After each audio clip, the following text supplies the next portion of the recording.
Rajesh law centre में आप लोगों का स्वागत है। आज हम लोग SC/ST एक्ट 1989 के दो प्रमुख धाराओं पर चर्चा करेंगे। दो सबसे खतरनाक धाराओं पर चर्चा करेंगे जो SC/ST एक्ट लगने पर व्यक्ति परेशान हो जाता है। जिस व्यक्ति पर अगर ये दो धाराएं लग गई तो समझे उसको परेशान होना ही होना है।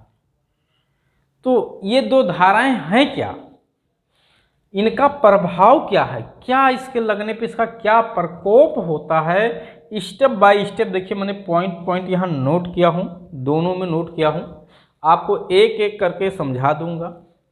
बहुत सारे लोगों का कमेंट भी आ रहा था कि सर 3(2)V और 3(2)VA में अंतर क्या है, और अक्सर यही धारा व्यवहार में 3(2)V और 3(2)VA ये धारा जरूर लगती है। कभी कभी 3(2)VA के साथ 3(1)R और 3(1)S भी लगती है। तो 3(1)R और 3(1)S अगर लगी हुई है और साथ साथ 3(2)VA लगा हुआ है तो उसका क्या प्रभाव होगा, इन सभी पे हम लोग स्टेप बाय स्टेप चर्चा करेंगे। 3(2)R या S, जिसको हिंदी में 3(1)R या S या 3(1) दा और धा भी कहते हैं उसको। RS को हिंदी में दा और धा भी कहते हैं। धा मतलब धनुष, कभी कभी गलती से घा लिख देते हैं लोग, ठीक है, वो घा नहीं वो धा होता है। हाँ, घा भी एक अलग धारा है। तो 3(1)RS लगा हुआ है तो उसका क्या प्रभाव होगा, 3(2)VA और 3(2)V में अंतर क्या है, इसमें सबसे खतरनाक कौन सी धारा है, क्या प्रभाव होते हैं, इन सब पे स्टेप बाय स्टेप चर्चा करेंगे। और निश्चित है कि जो यहाँ मैं बताऊँगा वो समझ में आपको ज़रूर आएगा। दूसरी एक सूचना महत्वपूर्ण कि हमारे यहाँ केवल ये SC/ST या किसी भी विषय पे केवल वीडियो बना के ही अपलोड नहीं किया जाता है, बल्कि जो बच्चे LLB करने वाले हैं या कर रहे हैं या कर चुके हैं, जो तैयारी कर रहे हैं या तैयारी करने के प्लान में हैं, क्योंकि इस फील्ड के बाद यानी LLB करने के बाद आपके पास केवल प्रैक्टिस करना ही एकमात्र अवसर नहीं होता है। आप कचहरी में या हाई कोर्ट में बैठने के अलावा भी आप न्यायिक सेवा की तैयारी करके जज बन सकते हैं, आप सरकारी अधिवक्ता बन सकते हैं, आप किसी कंपनी में लीगल एडवाइज़र बन सकते हैं। तो अगर इनमें से कोई भी लोग जो हमारे वीडियो को देख रहे हैं वो तो स्वयं अगर योग्य हैं, तो अगर उनके बच्चे योग्य हैं, ठीक है, या उनके जान पहचान में कोई योग्य हैं तो उनको ये सूचना ज़रूर पहुंचाएं कि इस सेंटर पे यानी इस चैनल पे, राजेश लॉ सेंटर चैनल पे जो है न्यायिक सेवा की तैयारी भी कराई जाती है। जो बच्चा प्रैक्टिस करना चाह रहा है केवल कि हम केवल प्रैक्टिस ही करना है, लेकिन प्रैक्टिस में झोला ढोते ढोते जो है आधी उम्र निकल जाती है सीनियर अधिवक्ताओं के, तो ऐसी स्थिति में क्योंकि ज्ञान नहीं होता है तो आपको थ्योरेटिकल ज्ञान अगर लेना है तो भी आप इस नंबर पे संपर्क करके, और हमारे यहाँ ऑनलाइन या ऑफलाइन दोनों प्रकार के क्लास लगातार संचालित की जाती है, आप उस क्लास को ज्वाइन करके अपनी आवश्यकता अनुसार अपने क्लास को ज्वाइन करके आप लाभ ले सकते हैं, अपनी तैयारी को कंप्लीट कर सकते हैं। अब चलिए हम लोग इस पे चर्चा करते हैं, स्टेप बाय स्टेप मैं बताता हूँ सब पे।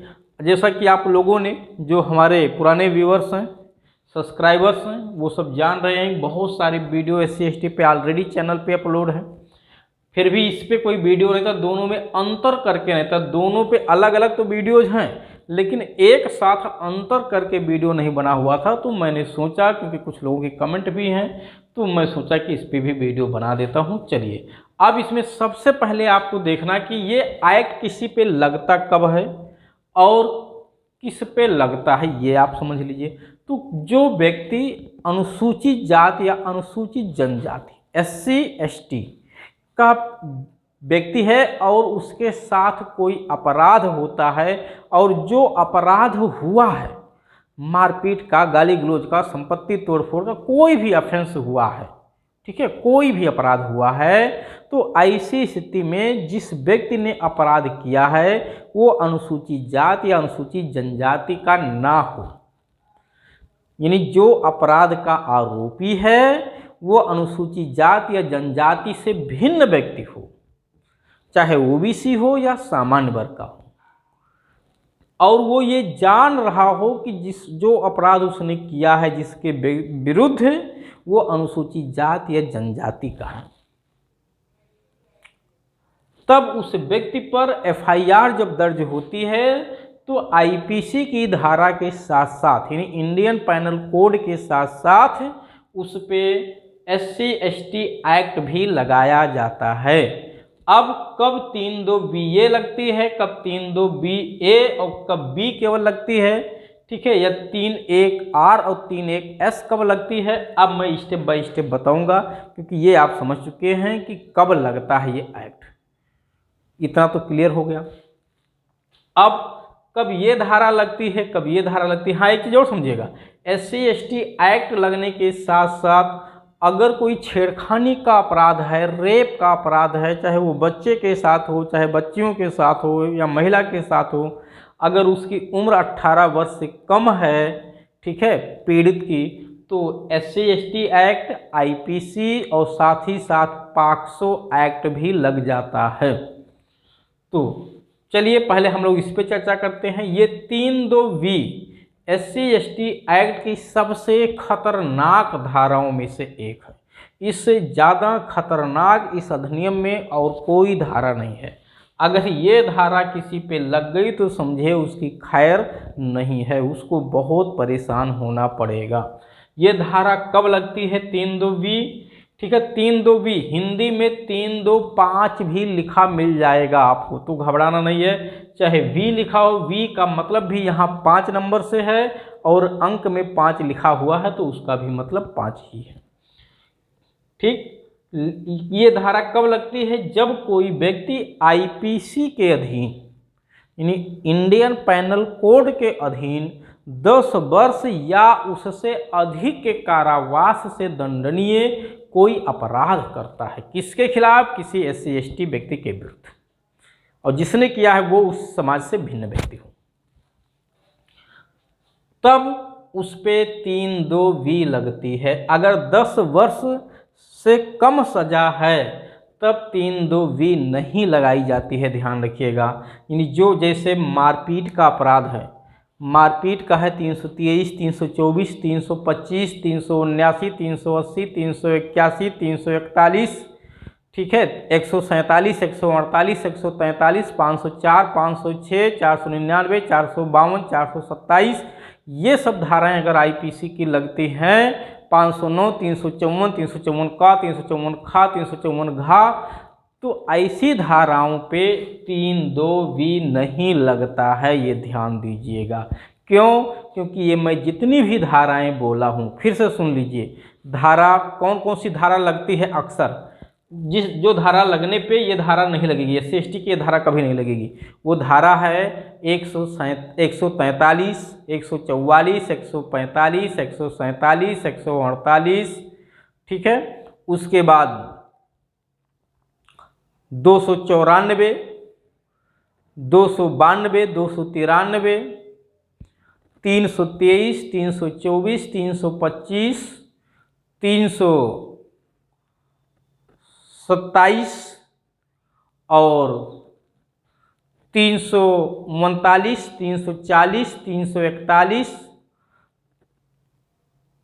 इसके अलावा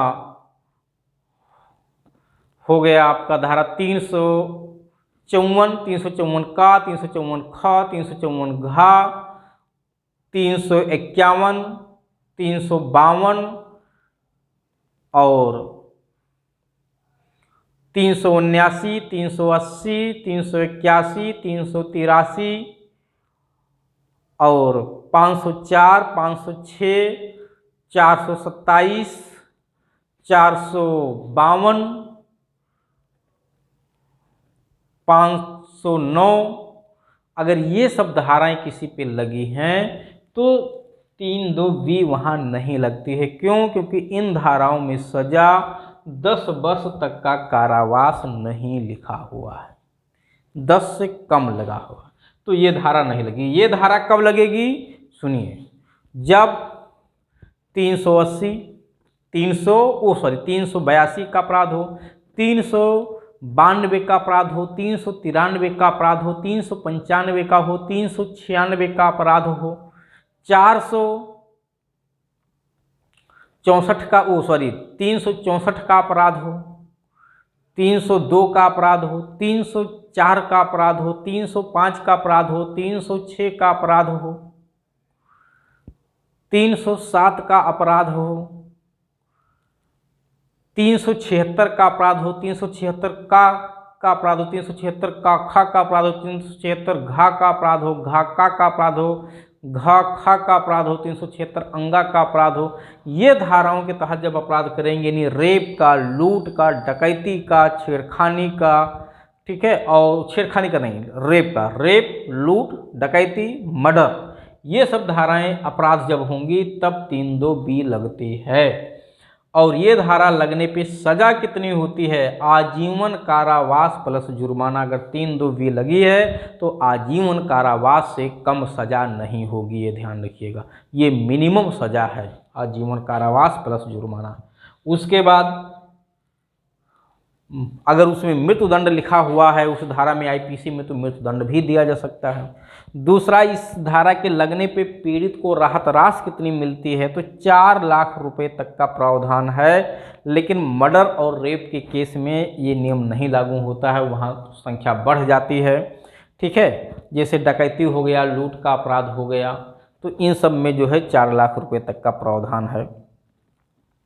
उसके बाद अब ये 25 शुरू FIR दर्ज होने पे 25% और चार्जशीट पेश होने पे 50% और कोर्ट मामला डिसाइड होने पे 25% राशि मिलती है। अब ये रकम कैसे मिलती है, कहाँ से मिलेगी? ऑलरेडी सब वीडियो चैनल पे बना हुआ है, आप वहाँ से देख सकते हैं राहत राशि किस धारा में कितनी मिलती है और कहाँ से मिलेगी, किसके यहाँ आवेदन करेंगे, कैसे जो है मांग करेंगे, ये सब वीडियो चैनल पे ऑलरेडी बना हुआ है। हाँ, एक चीज़ आप लोग चैनल को ज़रूर सब्सक्राइब करके रखिए।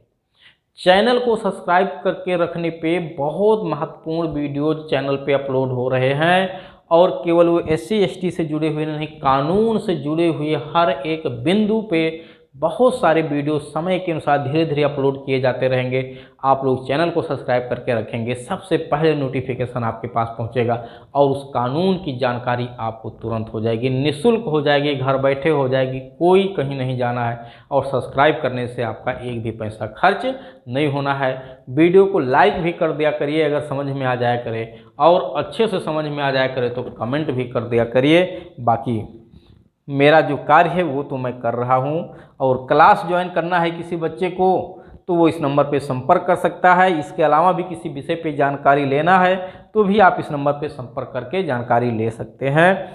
चलिए, तीसरा लिखा है गिरफ्तारी। अगर 3(2)(b) लग गई है तो गिरफ्तारी तुरंत होगी, ध्यान रखिएगा। 3(2)(b) लग गई तो गिरफ्तारी तुरंत होगी, ठीक है। फिर जल्दी उसे कोई बचा नहीं पाएगा जब तक बहुत ज़्यादा उसका कोई राजनीतिक प्रेशर ना हो, ठीक है, पॉलिटिकल प्रेशर ना हो, या बहुत बड़े पैमाने पे पैसा ना खिला दिया गया हो, तब तक इन 2 दशाओं को छोड़ करके गिरफ्तारी तुरंत आरोपी की होगी। और उसके बाद अगला प्रावधान है 4 नंबर, अग्रिम जमानत। अग्रिम जमानत का तो प्रावधान ही नहीं है, आप हाई कोर्ट दौड़े दौड़े जाओगे, कोई बेल नहीं मिलेगा। हाँ, इतना हो सकता है गिरफ्तारी पे वो स्टे दे सकता है, लेकिन अग्रिम जमानत आपको नहीं मिलेगी। गिरफ्तारी पे स्टे भी दे सकता है, लेकिन 3(2)(b) लगने पे जल्दी गिरफ्तारी पे स्टे भी नहीं मिलेगा, ठीक है। लेकिन रीजनेबल कारण बताने पर अगर आपने प्रथम दृष्टया ये साबित कर दिया कि जो आरोप लगाया गया है ये फर्जी है, अगर आपने प्रथम दृष्टया कोर्ट का ये समाधान कर दिया कि ये फर्जी लगा हुआ है, तो कोर्ट गिरफ्तारी पे स्टे दे सकता है। दूसरा, जमानत। 5वां लिखा है जमानत। जमानत तो आपका निचली अदालत से खारिज हो जाएगा, SC ST कोर्ट से, वहाँ तो मिलेगा नहीं जमानत। जमानत के लिए आपको हाई कोर्ट ही जाना पड़ेगा, और हाई कोर्ट से भी फर्स्ट टाइम खारिज होगा, ध्यान दीजिएगा। सेकंड टाइम, थर्ड टाइम हो सकता है हाई कोर्ट ग्रांट कर ले, वो भी देखेगा कि जो अपराध आपने किया है वो कितना गंभीर है, किस नेचर का है। तभी वो एक्सेप्ट करेगा, नहीं तो हो सकता है आपको हाई कोर्ट से भी जल्दी जमानत ना मिल पाए और 6 महीना साल भर भी हो सकता है आप जेल में ही बंद पड़े रहें। तो ये धारा क्योंकि गंभीर है, मैंने पहले ही बता दिया है, जल्दी बेल की उम्मीद मत करिए, ठीक है, जल्दी बेल नहीं मिलेगा। दूसरा अगर फर्जी ये धारा दर्ज करा दी गई, मतलब ये 3(2)(b) फर्जी अगर लग गई, आपने कोर्ट का ये समाधान कर दिया प्रथम दृष्टया की फर्जी है, तो आप FIR को हाई कोर्ट से क्वैश भी करवा सकते हैं। जैसे किसी ऐसे व्यक्ति पे 3(2)(b) लग जाए जो उस समय कहीं ऑफिस में हो, जो घटनास्थल का समय दिखाया गया उस समय वहाँ था ही नहीं, किसी ऑफिस में था, अब बिल्कुल उसका रिकॉर्ड है, प्रूफ है कि वो ऑफिस में, वो फर्जी नहीं है, तो हाई कोर्ट FIR को खारिज भी कर सकता है, उसको पावर है। चलिए, तो ये आपने समझ लिया। इसके लगने पे क्या होगा, इधर आ जाइए। 3(2)(b) कब लगता है, ये धाराएं मैंने लिखा है, इन्हीं धाराओं में 3(2)(b) ये लगता है, और इसमें सजाएं जो लिखी हुई हैं वो 10 साल से कम ही हैं सब में। 120 खास षड्यंत्र, 143 क्या है, 5 या अधिक लोग मिल करके विधि विरुद्ध जमाव करें, जब 144 विधि विरुद्ध जमाव का मेंबर होना, 145 विधि विरुद्ध जमाव के सदस्यों को जब बिखर जाने का आदेश दिया गया हो, बिखरे नहीं, 147 जब बलवा करते हैं, 4-5 लोग, 5 या अधिक लोग मिल करके घर पे आकर के बलवा कर रहे हैं, तोड़फोड़ कर रहे हैं, तब 147 148 लगती है, ठीक है। घातक आयुधों से सज्जित हैं तो 148 भी लग जाती है, बंदूक लहरा रहे हैं। 217, 323 मारपीट से जुड़ी हुई धारा है, 324 से भी मारपीट से जुड़ी हुई धारा है, 323 हल्की है, 324 थोड़ी सी गंभीर धारा हो जाती है, 325 उससे भी गंभीर धारा हो जाती है, 326 का एसिड फेंकने का प्रयास करना, 332 ये भी जो है उपाधि से, ये 332 उपाधि से जुड़ी हुई धारा ये भी है, 341 सदोष अवरोध से जुड़ी हुई धारा है, जब बंधक बना लिया जाता है किसी को, 354 स्त्री का लज्जा भंग करना, 354 का लैंगिक आभासी टिप्पणी करना महिलाओं पे, 354 का, ठीक है, जो है प्रपोजल करना, महिला को प्रपोज करना, कोई लैंगिक प्रयोजन के लिए उसको कोई फोटो दिखाना, कोई चित्र दिखाना, ठीक है, उससे संबंध बनाने के लिए मांग करना, 354 खा।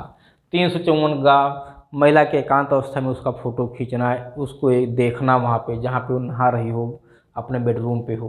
354 घा, महिला का पीछा करना, चाहे इंटरनेट से या ऐसे ही उसका पीछा करना गलत प्रयोजन के लिए। 363 किडनैपिंग की धारा है। 365 ये भी सब किडनैपिंग और एब्डक्शन से जुड़ी हुई धाराएं हैं, जब अपहरण किया जाता है।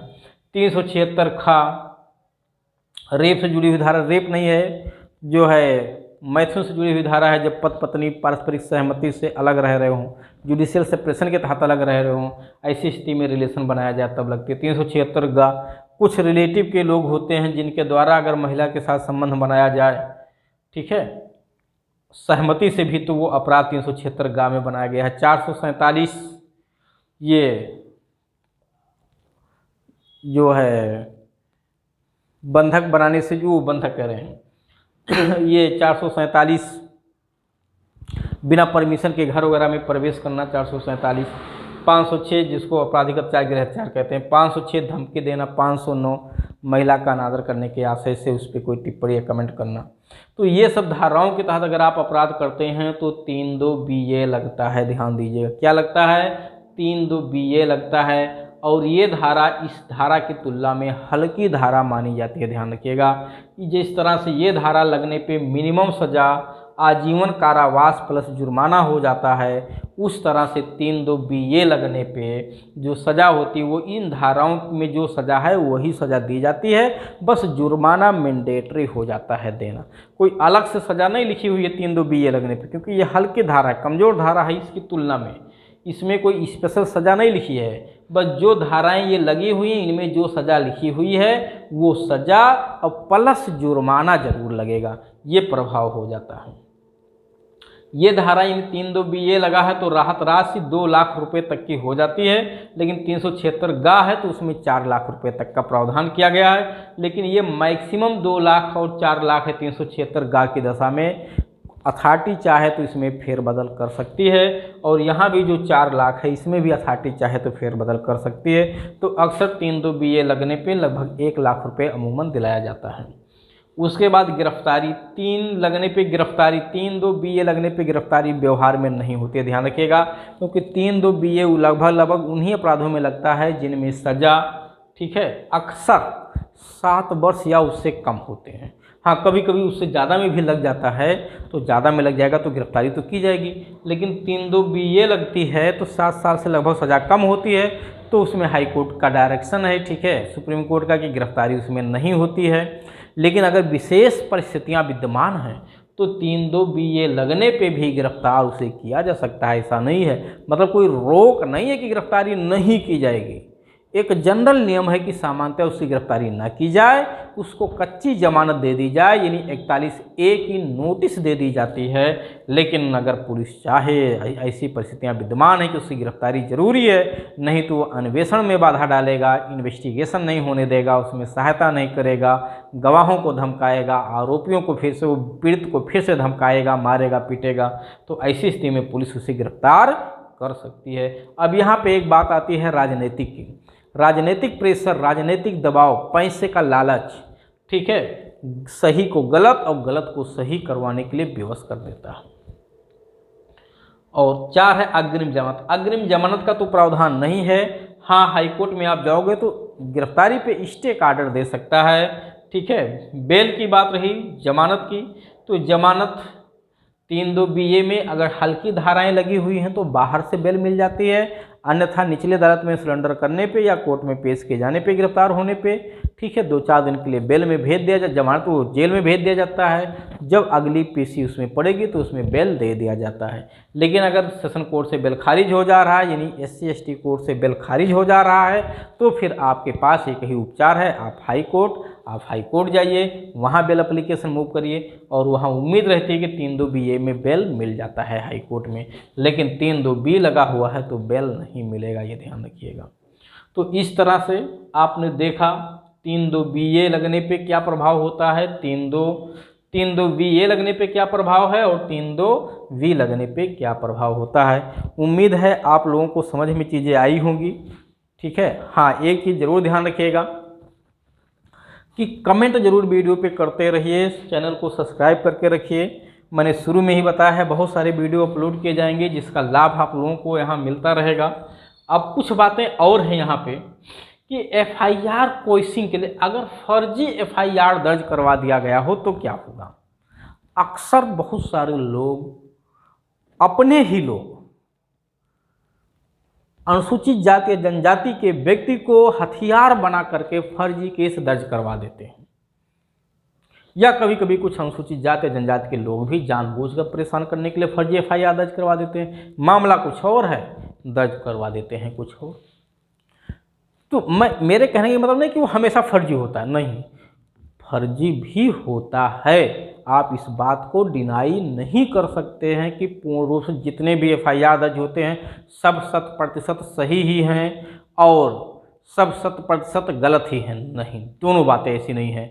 सही भी होते हैं, अक्सर सही ज़्यादा होते हैं, कभी कभार उसमें गलत भी होते हैं। तो अगर FIR फर्जी है और आपके पास ऐसा कोई प्रथम दृष्टया सबूत है जिससे आप ये दर्शित किसी को बताएं तो अगला ये मान ले तुरंत कि हाँ भाई ये तो दिख तो रहा है कि फर्जी है, तो ऐसी स्थिति में आप FIR की कोर्सिंग के लिए हाई कोर्ट में धारा 482 CRPC में जा सकते हैं। और प्रथम दृष्टया अगर हाई कोर्ट का आपने समाधान कर दिया कि FIR फर्जी दर्ज कराई गई है तो हाई कोर्ट वहीं पे खारिज कर देगा FIR।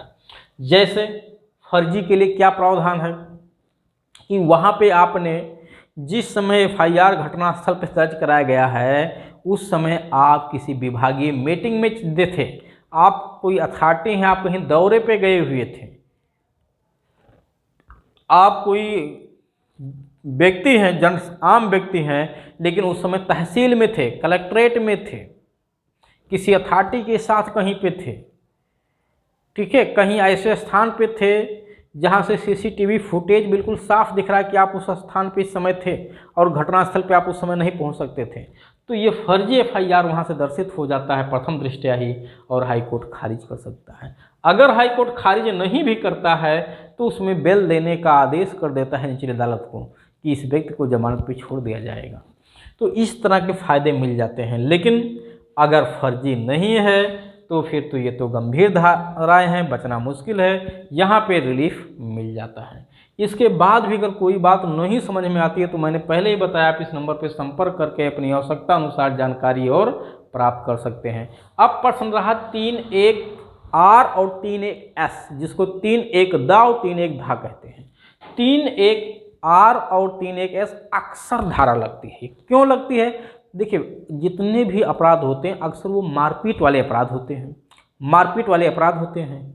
मारपीट ज़्यादा होता है, मारपीट होगा तो गाली गलौज होगा, धमकी दी जाएगी, तो गाली गलौज दी जाएगी, धमकी दी जाएगी, तो गाली गलौज देने पे और धमकी देने पे 3(1) R और 3(1) S तुरंत लग जाती है।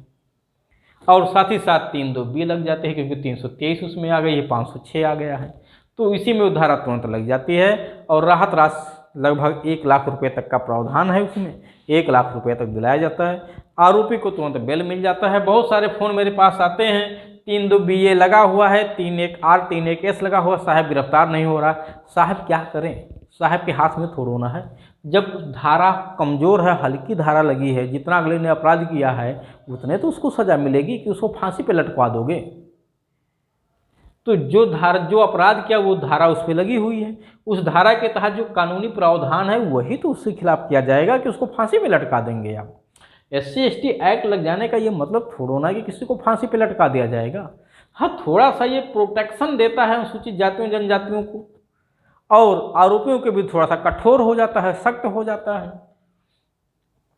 तो उम्मीद है कि आप लोगों को 3(1) R और 3(1) S भी समझ में आ गया होगा। चलिए अब यहीं पे इसको बंद करते हैं, और भी बातें नेक्स्ट वीडियो में बताएंगे। आप लोगों को कोई भी और टॉपिक लगता है कि सर इस पर भी कानून बनाया जाए, वीडियो बनाया जाए, तो आप लोग सुझाव दे सकते हैं।